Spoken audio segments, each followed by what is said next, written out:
Hey, fourth graders, it's me, Miss Trammell, and yes, I do have on glasses today. And no, I don't normally wear glasses, but I needed a little something extra today to help my eyes because they were feeling a little tired. So here I am, ready for day 6. Are you? Today is September 15th, and it is our 6th day of school in September. So, just like we normally do, we're going to update our calendar grid. We're also going to update our calendar collector, which is where we'll spend most of our time today. So before we do, let's look at our calendar grid. Like I said earlier, today is September 15th, and I'm ready to see what today's marker looks like. Are you? All right, let's go. Okay, here's our calendar, and we're getting ready to turn over our 15th marker on our 6th day of school. You may remember we've talked about this being some ancient Egyptian number system of some sort. And so we had to figure out the code. We know that we have a heel bone, which is 10, a staff, which represents 1, and then we saw this scroll type thing, which looks like a swirl, and that represented 100. So let's see what today is going to look like. Before we do, make your prediction.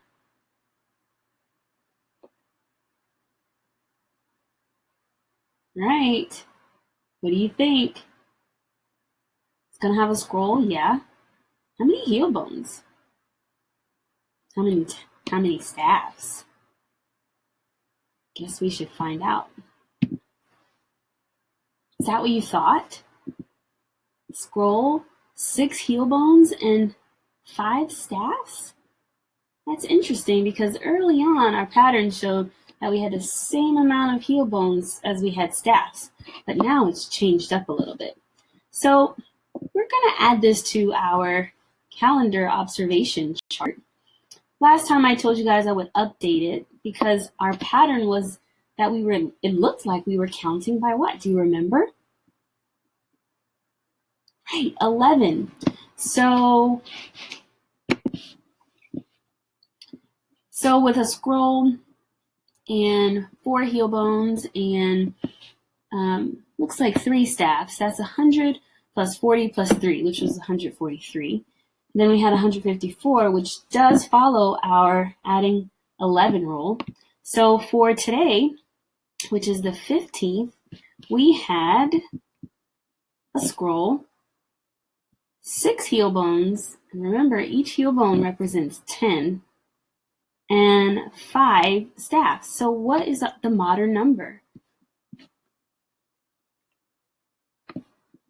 Right? So 100 plus 60 plus 5, which is 165. You got it. All right, now let's update our calendar collector. So we've been in school for 6 days, and each day we're collecting how many inches? Right, 6 inches. So first day of school, second day of school, third day of school, fourth day of school, fifth day of school. Now we need to add another one to our collection. And look what we have here. What did we just complete? Right, we completed a whole yard. So since I said we're going to spend most of our time in calendar collector, I'm going to introduce you to our calendar collector recording sheet. And here it is. Take a second and look at it and just make some observations about what you notice and maybe why you're noticing what you're noticing.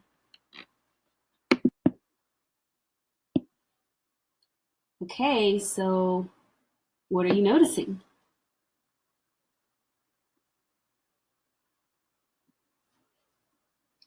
Right, there is a times 6 on every row. Why do you think there's a times 6 on every row? You got it, because we're collecting 6 inches a day. You're absolutely right. So I'm going to go ahead and start with today, which is day 6. 1, 2, 3, 4, 5, 6. Perfect. So if I were to do day 6 like this, And I might see if I can make this just a little bigger. I think that's better. It reads across like this. 6 times 6 is what?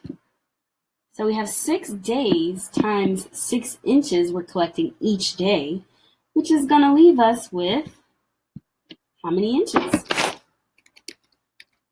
Right, 36 inches. Good job. So if we got that, let's go backwards. So how many inches did we have yesterday, which was day 5?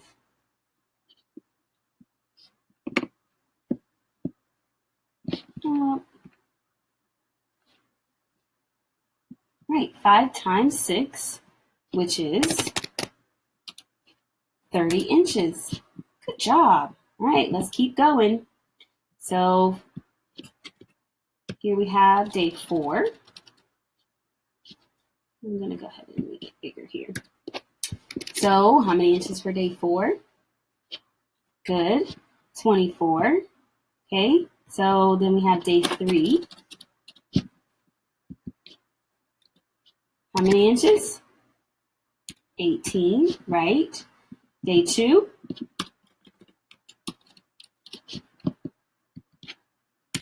Good. 12 inches. And day 1. You got it. 6 inches. Good job. Okay, do you think we're done filling out our recording sheet? No, looks like we have to figure out feet now and then yards. So let's start with that.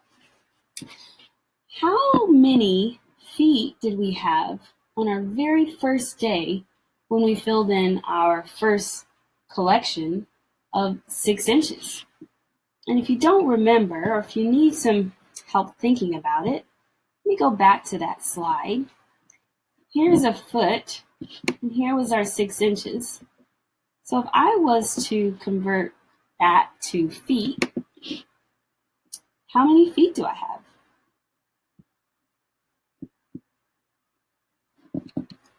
Awesome. We have 1/2 of a foot. I'm going to fill that in.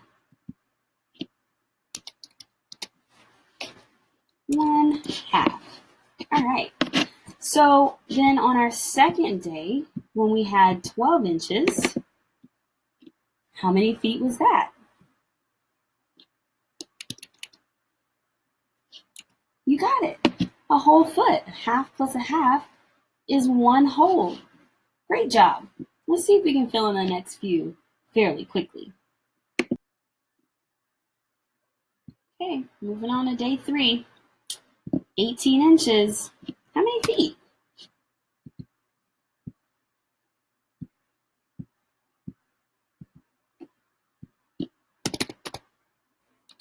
Okay, so we have 1 whole foot with our 12 inches, and we have 6 inches left over, which is 1/2. So are you saying we have 1.5 feet? Very good. 1.5. Awesome. Does anybody know how I can write that a different way? Well, let's think about it. How many half pieces do I actually have? Great, I actually have 3 halves. So I can write a fraction, and when you have a fraction where the top number is bigger than the bottom number, we call that an improper fraction. But I can write it that way. So that's 3 halves. Very good. Okay, day 4. How many feet do I have? Awesome, I have 2 feet. Okay, so how about day 5?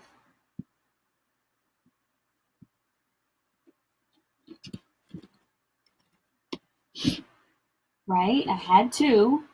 Now I have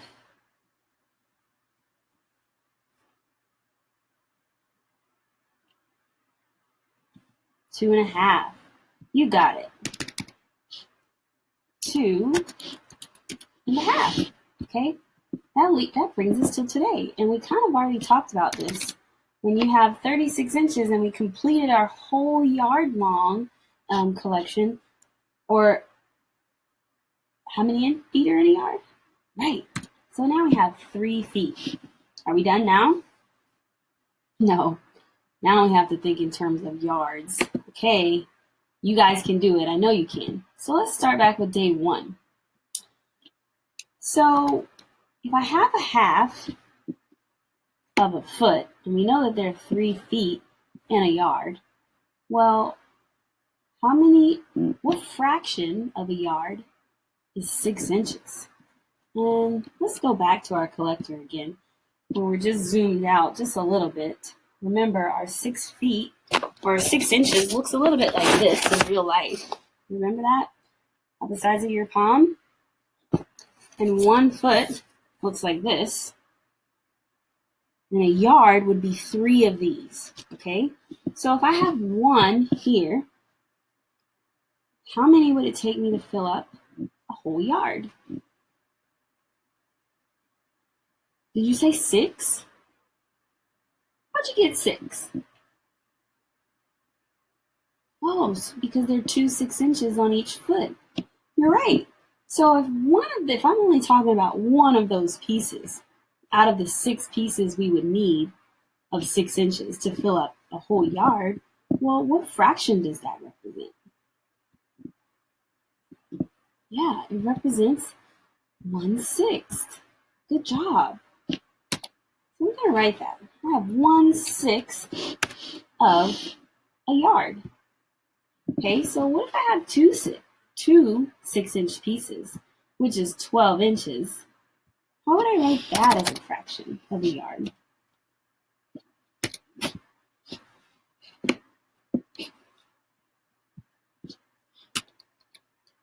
Right, so now we have 2/6. But is there an equivalent fraction that we could write for that? What's equivalent to 2/6?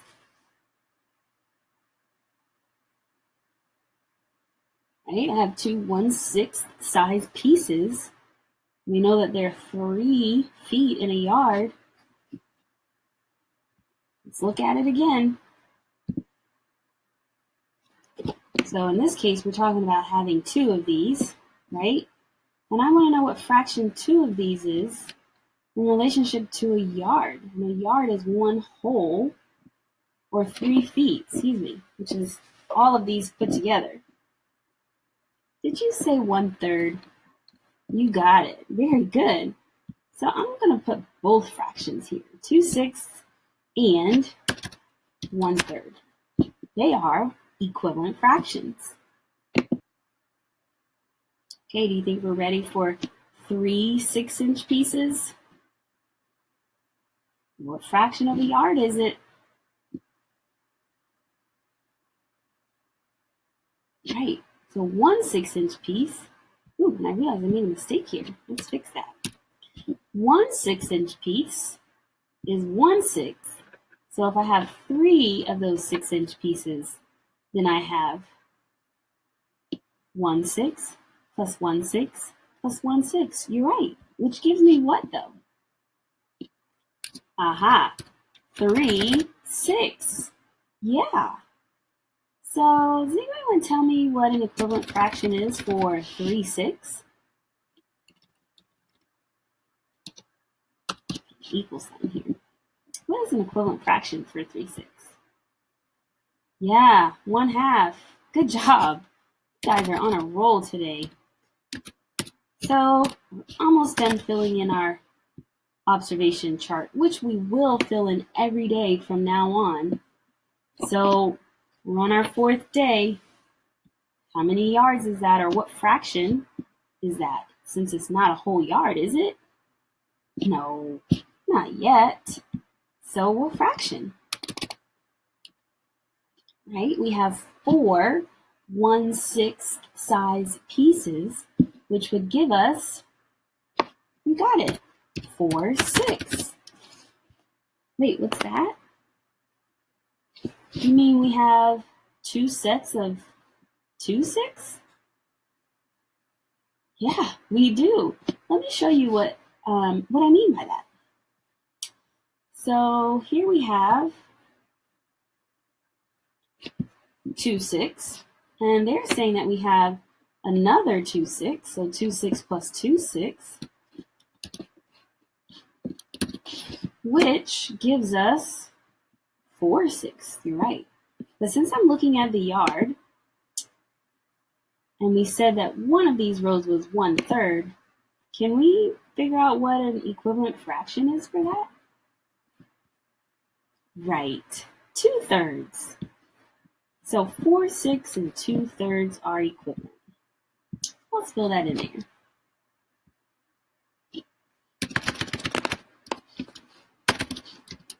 Okay, we're almost there, guys. Hang in there with me, okay? Thank you for making the effort to stick with me this long. I really appreciate you guys. So, for day 5, what fraction do we have there? Right, we have 5 1/6 size pieces, which is, we got it, 5/6. And last but not least, what about day 6, which is today? Good, we have 6 1/6 size pieces, which gives us 6 6. Does anybody know what that means? How many yards do we have? Right, we have 1 whole yard. And I'm going to abbreviate yard, YD. Okay, now that we filled it in for our 6 days of school in September thus far, I want you to just make some more observations about what it is you're noticing.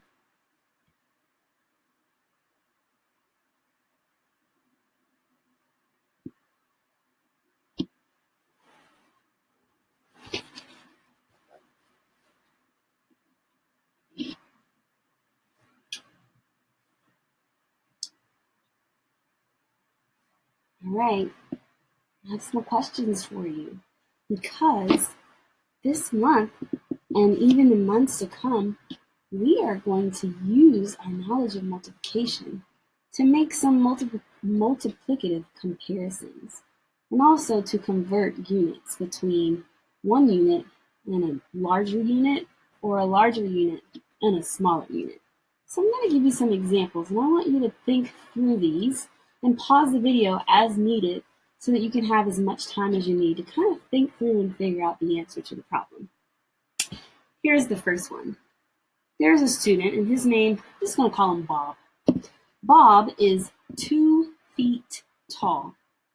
2 feet. It says that his father is 3 times as tall as he is. I want to know, how tall is Bob's father?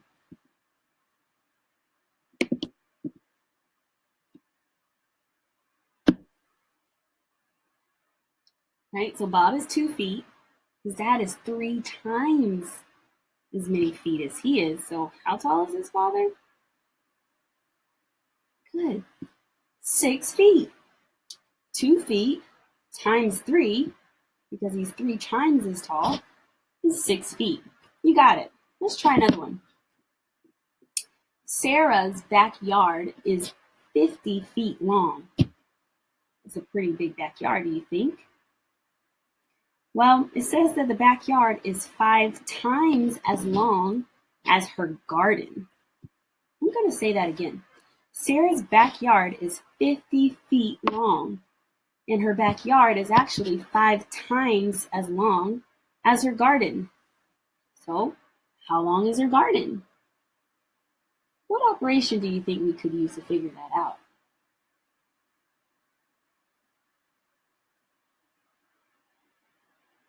Right, we could use multiplication with an unknown factor. So 5 times something would give us 50, or division, where we would have an unknown answer. So then, how long is her garden? 5 times what is 50?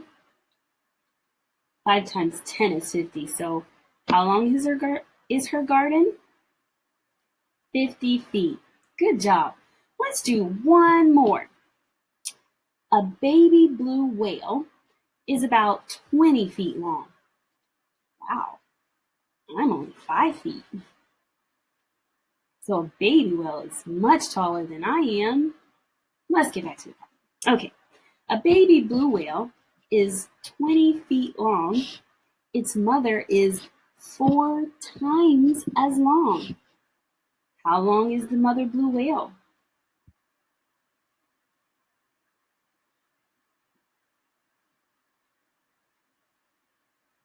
Yeah, 20 feet times 4. The mother is 4 times as long. How long does that make her then? Did you say 80 feet? You got it. Good job.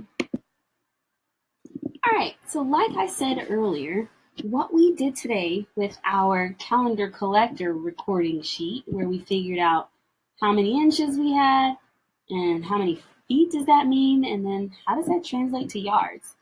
We're going to continue to do more work like this. Every day when we update our calendar collector slide, we will update our calendar collector recording sheet. And then in a few months, or in the coming months, I should say, we will continue to work with the idea of multiplicative comparisons, which is what we've done here today. So if you're still struggling with this idea, don't worry. We'll continue to practice it. And I believe that you can do it and you'll get better and better if you tried. And if you think you got it, continue to come back and make sure that you're really solid in your understanding of what a multiplicative comparison is. So thanks again for joining me today for Day 6 Number Corner. We updated our calendar grid, we updated our calendar collector, and we added something new. I hope that you guys have a great rest of your day, and I'll see you tomorrow. Bye!